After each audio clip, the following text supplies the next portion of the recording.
money. I call Colin King. Thank you, Mr Chair.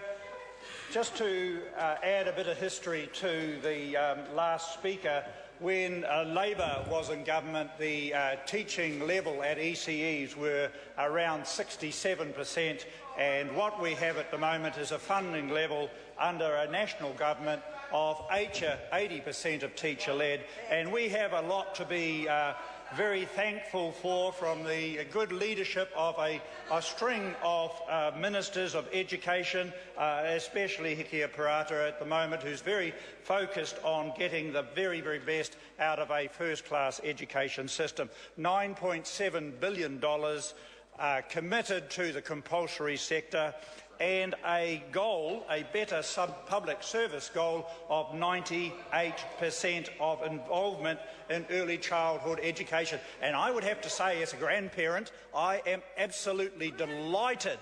I am absolutely delighted to see my grandchildren going to quality ECEs at leaps and bounds in Blenheim with those outstanding, passionate teachers, and I'm confident that my grandchildren will be able to cope successfully in a modern global economy, and they will be successful because since 2008, it's surprising how time flies, from 2008 there was effectively $1 billion spent on the ECE sector. Today it's $1.5 billion.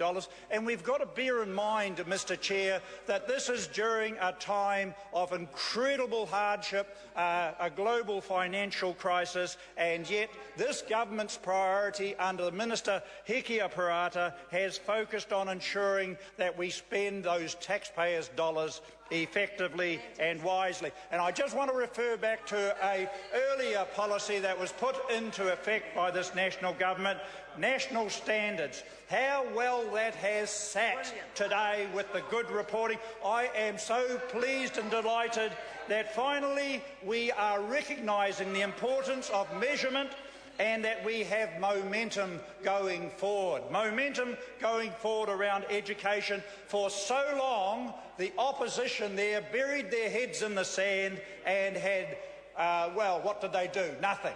We had a whole lot of rhetoric, but we had no real substance. So what have we seen here?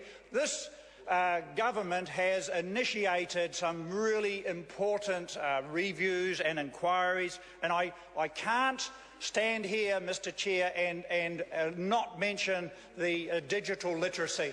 Now, that has been an area that the Minister Hikia Parata has delegated down to Nikki Kay. It is an area that we as a select committee had the privilege of doing a review, and I'm excited. I'm so excited to see what's going to come out of that, and it's a national government that's going to drive those initiatives, and it's going to benefit many, many people, because what we're living in today is an exciting, dynamic environment. It's so quick and changing, and there's so many variables to it, so that we've got to empower young people with the ability to be able to cope. If we don't, we'll be underselling them. And I'm afraid, on the record of the previous government, now the opposition, they have failed miserably. I just want to mention one of my really pet areas around the vocational pathways. What a great situation there that we now have inside the NCEA identified vocational pathways.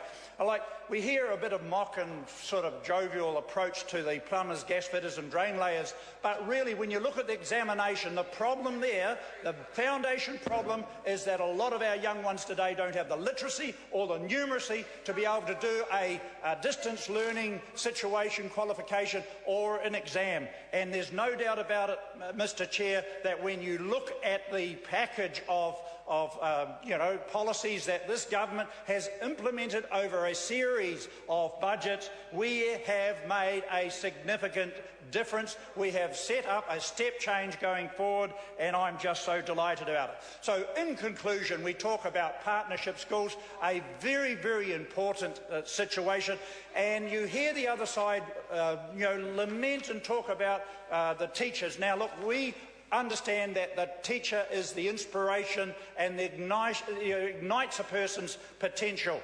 And what I've lamented is inside the teacher qualification. It is very, very hard to get those technical and trades and skills people in front of kids. Call Tracy Martin. Kia ora, Mr Chair. Thank you for the call. Before I start into my comments about the estimates, just to pick up on Mr King's comments with regard to vocational pathways.